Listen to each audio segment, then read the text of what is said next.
Bismillahirrahmanirrahim. Assalamualaikum warahmatullahi wabarakatuh. Selamat siang, salam sejahtera untuk kita semua. Om Swastiastu, Namo Buddhaya, salam kebajikan. Perkenalkan, nama saya Muhammad Maskotul Imam Ramadhani. Saya salah satu dosen pengampu bahasa Inggris di Universitas Trunojoyo Madura.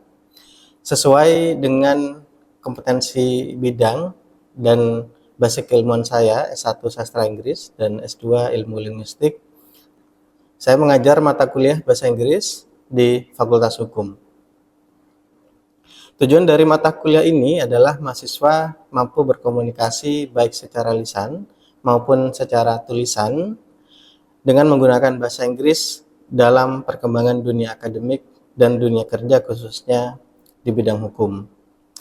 Model atau bentuk pembelajaran yang dilakukan dalam perkuliahan ini adalah klasikal, kemudian ditambah dengan penugasan dan presentasi. Pengukuran kompetensi dilakukan dengan cara menggunakan tugas mandiri, mini test, presentasi kelompok, kemudian penilaian ujian tengah semester, dan yang terakhir adalah ujian akhir semester. Capaian pembelajaran dalam mata kuliah ini adalah yang pertama, mahasiswa mampu memahami konsep perkenalan dalam bahasa Inggris baik secara lisan maupun secara tulisan. Kemudian yang kedua, mahasiswa mampu memahami tata bahasa Inggris dengan baik secara tulisan maupun secara lisan yang digunakan dalam kegiatan komunikasi baik secara formal maupun non-formal. Yang ketiga, mahasiswa mampu memahami kondisi hukum nasional dan internasional dengan menggunakan bahasa Inggris dalam bahasa tulis yang dilakukan melalui kegiatan pembelajaran berupa pemahaman bacaan atau biasa disebut reading comprehension. Kemudian yang keempat adalah mahasiswa mampu memahami kondisi hukum nasional dan internasional dengan menggunakan bahasa Inggris baik dalam bahasa lisan yang dilakukan melalui praktek pembelajaran dengan pemaparan presentasi di depan kelas. Kemudian yang kelima, mahasiswa mampu berkomunikasi secara tertulis terkait pemakaian bahasa Inggris di dunia akademik dan dunia kerja. Kemudian yang terakhir, mahasiswa mampu berkomunikasi secara lisan terkait pemakaian bahasa Inggris di dunia akademik dan dunia kerja yang berhubungan dengan hukum baik nasional maupun internasional. Kemudian untuk sistem penilaian dalam mata kuliah ini meliputi 4 aspek. Yang pertama adalah keaktifan mahasiswa di kelas dengan bobot 10%, kemudian tugas mahasiswa dengan bobot 20%, kemudian UTS dengan bobot 30%, dan yang terakhir adalah penilaian ujian akhir semester dengan bobot 40 semester. Adapun bahan ajar yang digunakan dalam mata kuliah ini adalah yang pertama, buku karangan Murphy dan Cakramat tahun 2002 yang berjudul Essential Grammar in Use. Kemudian yang kedua, buku karangan Azhar dan Ekawati yang berjudul Easy English, English for Academic Purpose. Yang ketiga, buku karangan Azhar tahun 1999 dengan judul Understanding and Using English Grammar. Kemudian yang keempat adalah buku karangan Deborah Philip tahun 2001 dengan judul Longman Complete Course for the TOEFL Test. Baik, pada kelas hari ini, materi yang akan disampaikan adalah materi tentang passive voice atau lebih bisa dikenal atau sering dikenal dengan kalimat pasif dalam bahasa Inggris. Kemudian kemampuan akhir dari materi yang akan disampaikan pada kesempatan kali ini adalah yang pertama, mahasiswa mampu mengidentifikasi perbedaan antara kalimat aktif dan kalimat pasif dalam bahasa Inggris. Kemudian yang kedua adalah mahasiswa mampu membuat kalimat aktif dan pasif dalam bahasa Inggris sesuai dengan tata bahasa yang benar. Oke, kita mulai dulu. Assalamualaikum warahmatullahi wabarakatuh. Okay, good morning, students. Good morning. Okay, how are you today? I'm fine. Okay, I'm good. Okay, yeah, today we are going to discuss about passive voice. Ya, ada yang tahu passive voice itu apa? Apa? Passive voice, ada yang tahu? Kalimat pasif. Oke, okay. Ya, sekarang the questions is what is the difference between active and passive voice? Ada yang tahu nggak perbedaan antara kalimat pasif dan kalimat aktif? Ada yang tahu?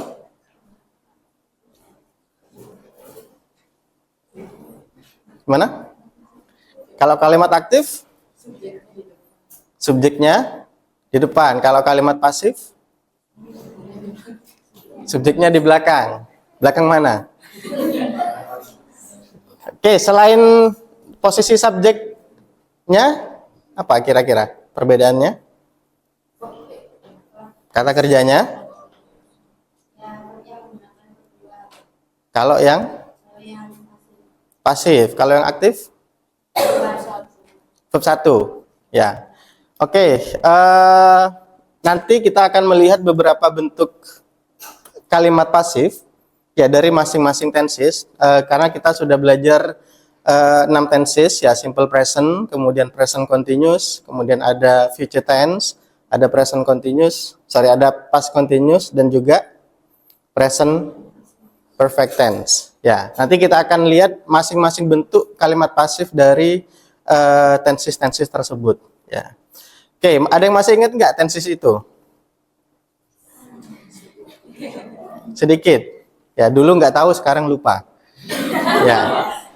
Oke, yang ini secara definisi, jadi the passive voice is a grammatical construction, ya, where the subject of the sentence ya receive the action. Jadi kalau kalimat aktif itu kan subjek yang melakukan tindakan. Tapi kalau kalimat pasif subjeknya dikenai tindakan. Kemudian yang kedua, kalau kalimat aktif biasanya verbnya atau kata kerjanya diawali dengan imbuhan me, ya kan, atau ber. Tapi kalau kalimat pasif diawali dengan imbuhan di. Ya, misalkan menulis menjadi ditulis, ya kan, memakan menjadi dimakan. Oke, itu secara strukturnya. Nah, kemudian function atau fungsinya, yang pertama adalah menekankan actionnya atau tindakannya. Kemudian yang kedua adalah ketika subjeknya itu tidak diketahui atau tidak di-mention. Ya, misalkan kalau di dalam kalimat aktif, subjek kan di depan. Jadi kita akan fokus ke pelakunya siapa, subjeknya siapa. Tapi kalau kalimat pasif itu lebih fokus ke tindakannya. Ya. Karena posisi subjek kan ada di belakang. Kadang kalau dalam kalimat dalam konteks ranah hukum itu biasanya kadang subjeknya dihilangkan. Ya, karena fokus di actionnya. Ya. Kadang tujuannya juga tidak menuliskan subjek ya agar tidak diketahui pelakunya siapa atau subjeknya siapa. Oke, ada yang masih ingat rumusnya simple present seperti apa?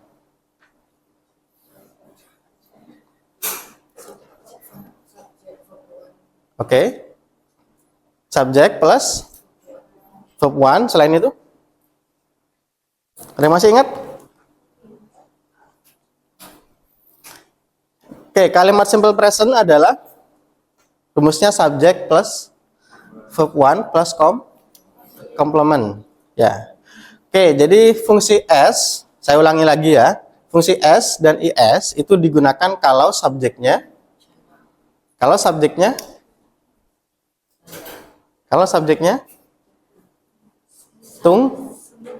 tunggal.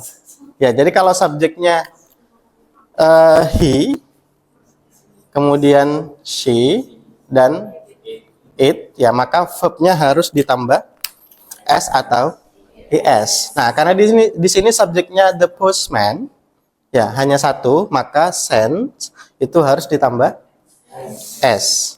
Ya, oke, ini yang kalimat aktif. Nah, kalau kita mau convert ke kalimat pasif, maka bentuk verb 1 s atau es-nya itu diubah ke to be plus verb 3. Jadi nanti rumusnya passive voice itu setelah subjek pasti diikuti oleh to be plus verb 3. Nah, untuk by dan objeknya nanti sama. Nah, karena karena to be-nya adalah is MR, maka kalau di kalimat pasif objeknya dipindah ke depan, ya kan?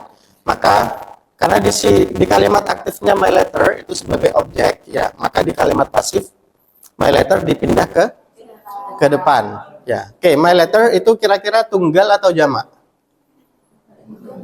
Tunggal, ya, satu.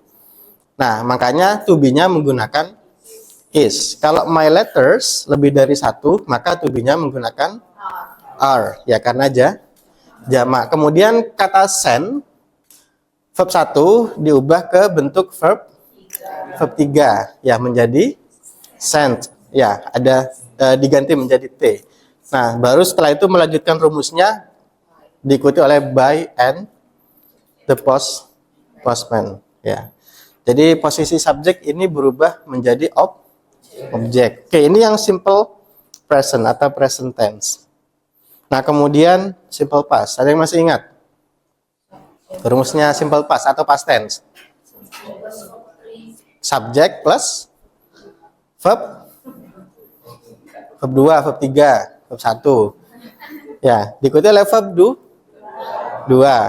Oke, subjek plus verb 2 plus complement. Complement ini pelengkap, ya, bisa diisi adjektif atau kata sifat, bisa diisi oleh noun atau kata benda, atau diikuti oleh adverb atau kata keterangan. Oke. Nah, ini contohnya saya buat sama, teman-teman, biar lebih mudah membedakan, ya. Oke, the postman sent, karena verb 2-nya dari send, ini adalah sent, ya, ada T-nya. Kemudian diikuti oleh objek. Nah, di sini kita bisa lihat perbedaan antara, ya, the patterns of the simple present and simple past.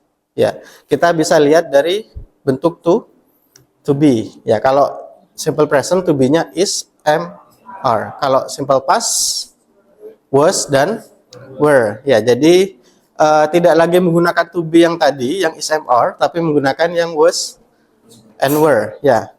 Oke, polanya sama, my letter was, kemudian diikuti oleh verb 3, sent, ya, by the postman, ya. Oke, ini yang simple past. Atau ada yang mau ditanyakan dulu? Gak ada? Oke.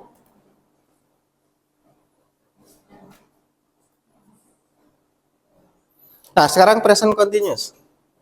Ada yang masih ingat rumusnya?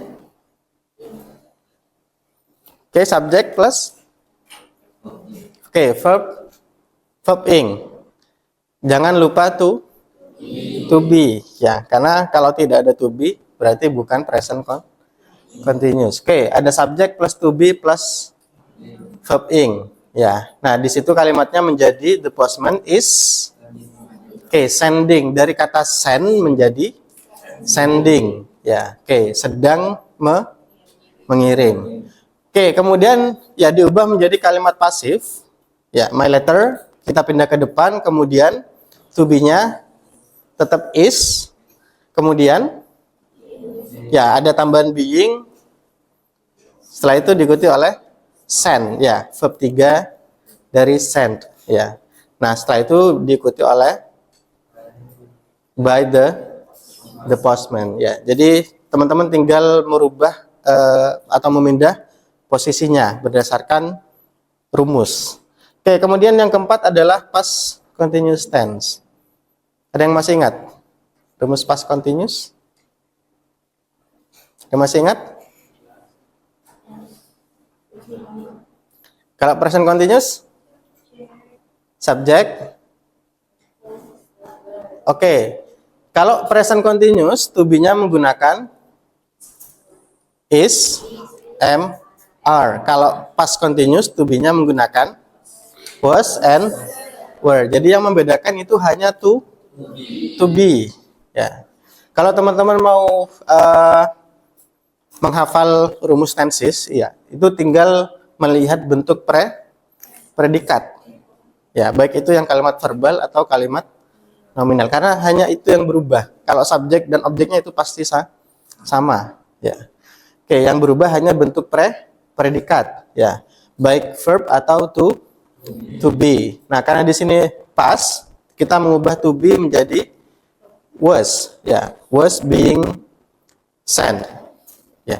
Jadi tinggal merubah to be menggunakan was atau were. Kalau tunggal menggunakan was, ya. Kalau jamak menggunakan were, ya. Oke.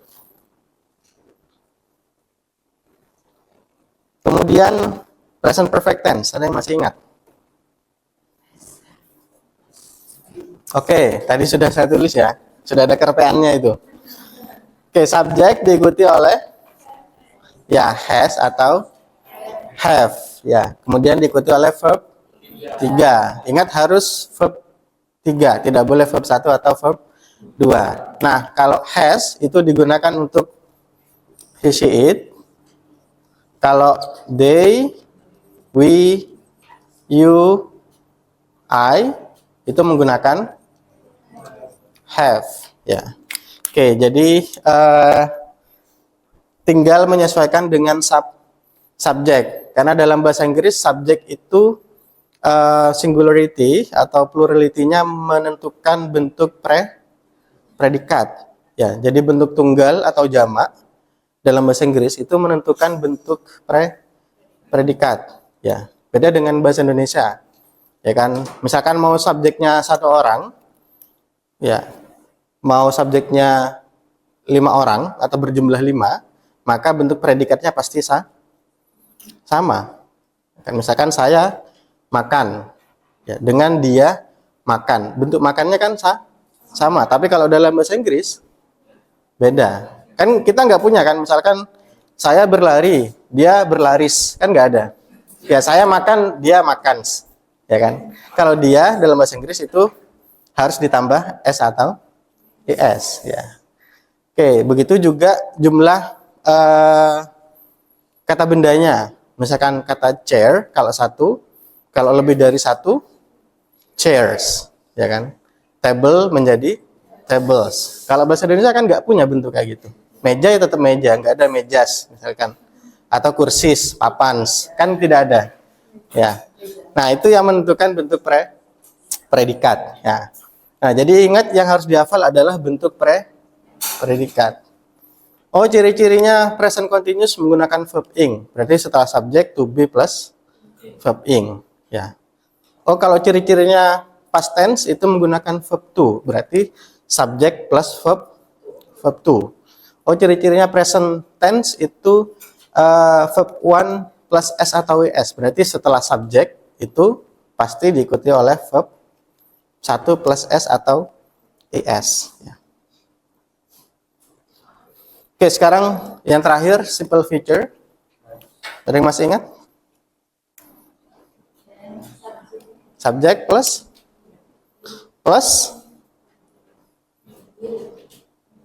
oke, will atau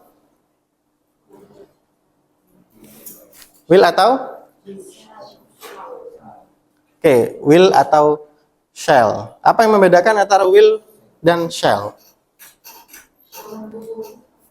Apa yang membedakan? Subjeknya. Oke, kalau will itu digunakan untuk semua subjek. Kalau shall itu khusus subjek I atau I dan we, ya. Tapi nggak apa-apa misalkan I will, we will itu juga boleh. Jadi biar nggak usah mikir kalau buat kalimat future tense langsung we will. Jadi nggak usah mikir shall digunakan untuk apa ya gitu. Oke. Nah, untuk yang bentuk passive voice-nya atau kalimat pasif setelah will tinggal diikuti oleh kata be. Ya, jadi yang tidak pernah diubah itu kata be dan been, ya, sama being itu tidak ada perubahan bentuk, ya, karena kalau has itu masih bisa berubah have, ya kan. Kemudian is masih bisa berubah menjadi am atau are, was bisa berubah menjadi were. Ya. Nah, kalau be, been, dan being itu tidak pernah berubah. Oke, itu pola kalimat pasif. Nah, sekarang kita ke contoh. Kira-kira kalau misal kita ubah ke kalimat pasif, akan menjadi seperti apa?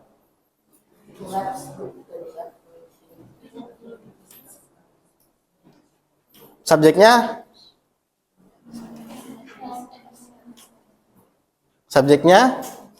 Ken dan Sam. Verbnya discuss, objeknya the lab building. Berarti kalau misal mau kita ubah menjadi kalimat pasif, the lab building harus di depan. Berarti menjadi the lab building and then discuss. Bentuk kalimat pasifnya diikuti oleh to be atau enggak? To be-nya apa?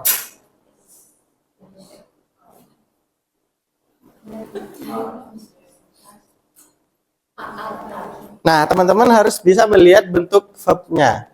Ini verb-nya kira-kira simple present, atau past, atau continuous, atau present perfect, atau future tense. Kira-kira ini apa tensesnya? Simple present, karena ini tidak menggunakan verb ing, tidak menggunakan verb to, tidak menggunakan verb 3 atau will. Ya, berarti ini tensesnya simple present. Oke, kita lanjut ya.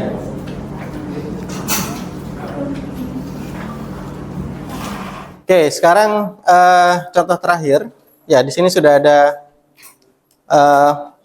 contoh yang present continuous, kemudian present perfect tense. Teman-teman bisa lihat yang warna biru kalau bingung, ya.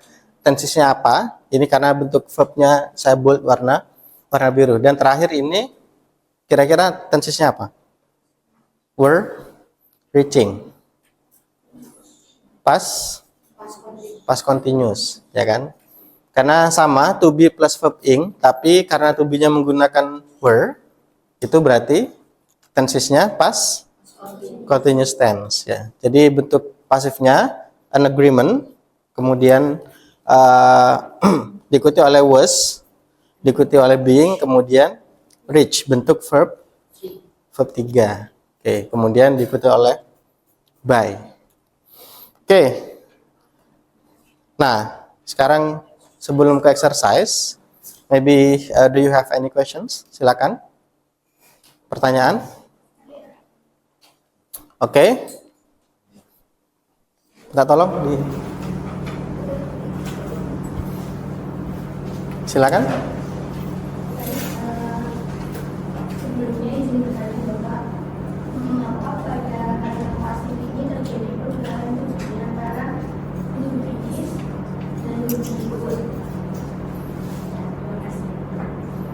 Oke, perubahan to be dari is ke were. Oke, jadi generalnya perubahan to be dari tunggal ke jamak, ya.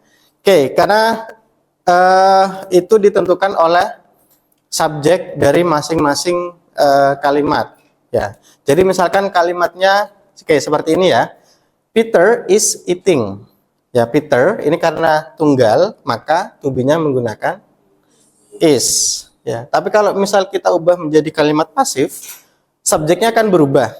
Ya, subjeknya adalah some fresh fruits. Nah, di sini ada kata fruits yang ada tambahan s, berarti jumlahnya lebih dari satu. Maka to be-nya berubah menjadi are. Ya, jadi perubahan to be itu tergantung subjek, apakah tunggal atau jamak. Jadi to be di kalimat aktif itu tidak selalu sama dengan kalimat pasif. Ya, karena ada perubahan subjek, ya. Oke, bisa dipahami? Oke, sama-sama. Yang lain, silakan. Any questions? Oke. Silakan. Sebenarnya Bapak, hal apa yang paling penting atau mendasar dalam membuat kalimat pasif dalam bahasa Inggris? Oke. Ya, hal-hal yang harus kita perhatikan dalam membuat kalimat aktif dan kalimat pasif Ya, satu tadi perubahan antara to be tunggal menjadi jamak. Jadi perubahan subjek dari yang awalnya tunggal menjadi jamak. Karena itu mempengaruhi bentuk to be-nya atau predikatnya. Itu yang pertama. Kemudian yang kedua adalah bentuk objek dari personal pronoun atau kata ganti. Misalkan subjeknya he, kalau ini berubah menjadi objek, maka tidak lagi he tapi menjadi him. Oke. Kalau I, me, bentuk objek. Kalau you, bentuk objeknya adalah you. Oke, kalau they, bentuk objeknya them. Ya, bentuk objek, bukan bentuk posesif. Posesif itu adalah kepemilikan. My, their, our itu posesif. Ini bentuk objek. Ya, misalkan he buys a bike. Kalau misalkan kita ubah ke kalimat pasif menjadi a bike, and then to be-nya is, both, verb 3, by him. Karena posisinya sebagai objek. Ya. Itu yang kedua. Yang ketiga, pastikan bentuk predikatnya to be plus verb 3. Ya, jadi tidak langsung verb 3, tapi harus diikuti oleh to be. Ya. Mungkin 3 itu yang harus kita perhatikan. Yang pertama adalah singularity-nya, ya tunggal atau jamak. Kemudian bentuk kata ganti, kalau subjeknya nama orang itu bebas, bisa langsung ditulis nama orangnya, by Peter misalkan, atau mau diganti by him itu juga boleh. Yang penting gendernya itu sama, laki-laki. Jangan namanya Peter tapi di sini her, ya kan perempuan jadinya. Ya. Nah, itu. Kemudian yang ketiga adalah perhatikan bentuk to be plus verb 3-nya. Oke, ada lagi? Silakan. Sudah? Oke, di sini saya punya 5 latihan soal. Semuanya ini kalimat aktif. Nah, silakan teman-teman kerjakan 5 soal ini. Saya kasih waktu 10 menit. Ya, dikerjakan di bukunya, nanti kita bahas bareng-bareng. Okay, I think that's all for today. Thank you very much for your coming, for your attention. See you next week. Assalamualaikum warahmatullahi wabarakatuh. Waalaikumsalam warahmatullahi wabarakatuh.